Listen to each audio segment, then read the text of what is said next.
श्री गजानन महाराज संस्थान शेगाव येथे रामनवमी उत्सव 2025 आता नुकताच पार पडला।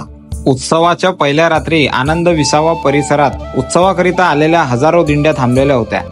त्यांचा आनंद भारूड, भजन, हरिपाठ, कीर्तन इत्यादी ऐकले की मनाला एक वेगळीच ऊर्जा मिळत होती। कोणी भजन करत होतं, कोणी भारूड करत होतं, कोणी फुगड्या खेळत होते। हे सगळं दृश्य पाहिलं की जणू जीवनातले सगळे दुःख विसरल्यासारखं वाटत होतं। शेगाव हे जणू पंढरपूरच झाले होते। श्री गजानन महाराज संस्थानकडूनही या वारकऱ्यांची पुरेपूर सोय घेण्यात येत होती। वारीला आलेल्या वारकऱ्यांची गैरसोय टाळण्याकरिता श्रींचे सेवक त्यांची पुरेपूर काळजी घेत होते। मीही या वारकऱ्यांसोबत थोडं वेळ घालून खरं समाधान पैशात किंवा धन संपत्तीत नाही तर देवाच्या भक्तीत आहे याची अनुभूती करून घेतली। एकीकडे येणाऱ्या भजनी दिंड्यांना श्री संस्थेकडून भजनी साहित्य वाटपाचा मंडप टाकलेला होता व तेथे हजारो भजनी दिंड्यांना भजन साहित्याचे वाटप करण्यात येत होते। पंढरीचा वारकरी त्याचे पाय माझे शिरी असं म्हणत मीही या वारकऱ्यांच्या आनंदात सहभागी झालो। अखेर रामनवमीचा तो सोन्याचा दिवस उजाडला व मी सकाळी सकाळी श्रींच्या मंदिरात येऊन पोहोचलो। मंदिरात प्रवेश करता क्षणी कानावर पडले ते राक्षस भुवनच्या ब्राह्मण वृंदांच्या मुखातून होणारे मंत्रघोष व दृष्टीस पडली ते रामायण स्वाहाकार यागाची होणारी पूर्ण आहुती।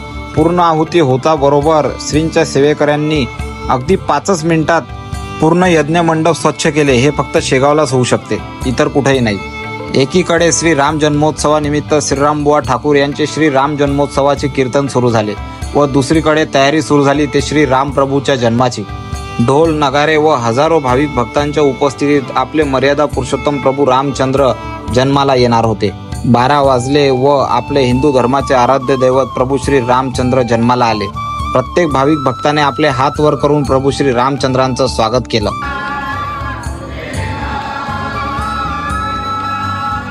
तदनंतर श्री राम जन्मोत्सवानिमित्त श्रींची आरती करण्यात आली। आरती होता बरोबर श्रींच्या सेवकांनी स्वच्छतेला प्राधान्य देत श्रींचे मंदिर झाडून काढले। त्यानंतर दुपारी 4 वाजता श्रींच्या पालखीची भव्य नगर परिक्रमा शेगाव शहरातून काढण्यात आली। या पालखीमध्ये अश्व, मेना, पताका असे राजवैभवी थाट पाहून भक्त आपले देहभान विसरून जात होते। मीही श्रींच्या पालखीचे दर्शन घेऊन आपल्या जीवनाला धन्य करून घेतले। वारकऱ्यांच्या या पावल्या व ब्रह्मनादासमोर लाखो रुपयांचे डीजे सुद्धा फेल आहेत हे नक्कीच।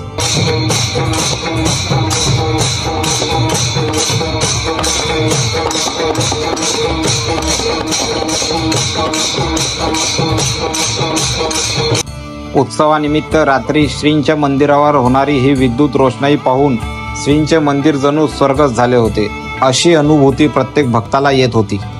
दुसऱ्या दिवशी सकाळी 6 ते 7 या वेळेत काल्याचे कीर्तन, दहीहंडी व गोपाल काल्याचे आयोजन करण्यात आले होते। लाखो भक्तांनी दहीहंडी व गोपाल काल्याचा श्रींच्या मंदिरात आनंद घेतला व दहीहंडी गोपाल काल्याच्या सोहळ्याने श्रींच्या मंदिरातील राम जन्मोत्सवाची सांगता झाली। जय गजानन माऊली। व्हिडिओ आवडल्यास नक्की शेअर करा व माझं चॅनल सबस्क्राईब करायला विसरू नका।